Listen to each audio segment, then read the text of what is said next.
Now, at this point, I assume that most of you watching know the whole bricks and screws fiasco centering around Star Wars theory. He has been someone I've watched and respected for a while now, but I do disagree with him about the bricks and screws in Star Wars, and today I'll give my arguments on why.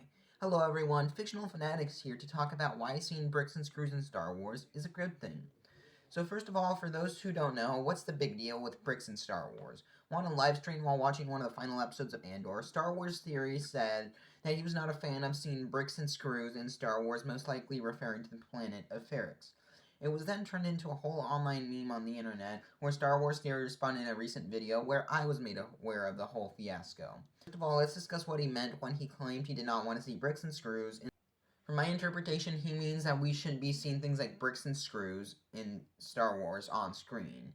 As Star Wars is supposed to be futuristic, and seeing things like brick and screws are just lazy set design, and it wouldn't fit the Star Wars aesthetic. That's what I think he thinks.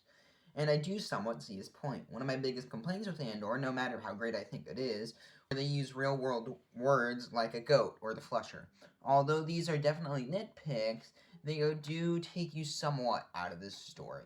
In addition, there are a few instances of swearing in this show, which have also been criticized. On this instance, though, I do side with Tony Gilroy.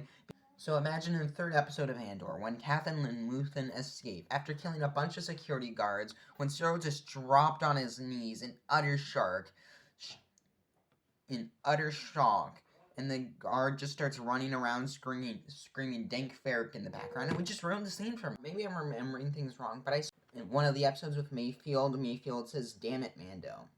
But I do see where Star Wars theory comes from, and side with him that we shouldn't just see bricks and screws because it's a set lazily thrown together.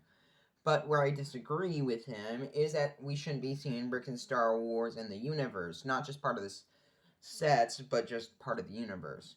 I feel that these bricks and screws, if they're intentional and part of the set, that's fine. What do I mean by this? When we see bricks and screws in Star Wars, it should be intentional. For example, we see bricks in the architecture of Naboo because it fits the environment. If we saw a city like Coruscant on Naboo, this peaceful planet, it would look super dystopian and not like some peace-loving tropical planet like it is. But if we saw bricks on the Tantive 4 because they forgot to cover some walls, that would not be good. It'd be bad set design, and that's where I'm like, yeah, that takes me out of the universe. Why would there be bricks on this advanced starship? But the way they use bricks in Andor is a thoughtful choice, which I really like. The main idea of this show is to show people who have been in the background and don't get the glory for fighting the Empire. On A New Hope, it starts us with this princess being captured on a fancy spaceship by Darth Vader. In Andor, we start in this Forgotten Star System security base where our main character is in a brothel just trying to get some information. What sets into motion the plot of A New Hope is a droid trying to take the most important of information to a Jedi, while in Andor it's because Cassian shoots two guys in the head just to protect himself.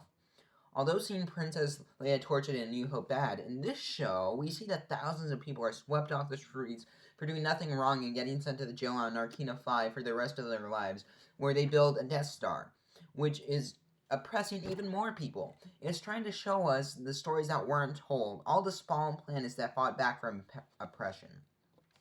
I love the idea of bricks on Ferrix because Ferrix is this really small planet made up of people literally digging through garbage. They're scrappers.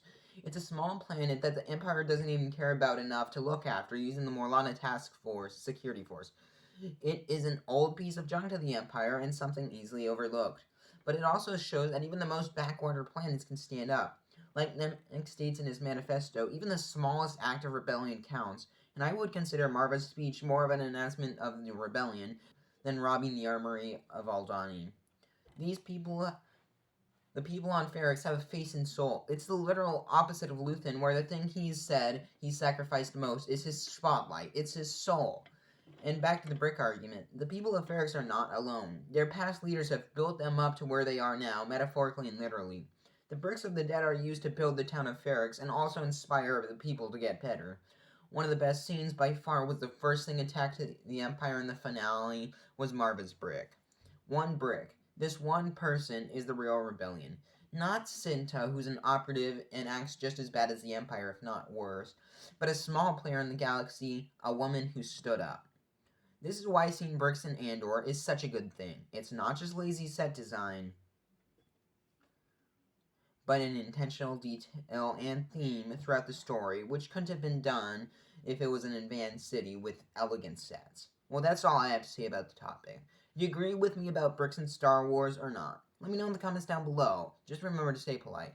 Anyways, if you want to see why I think the prison arc of Andor is perfect, check out this video, and until the next one, bye!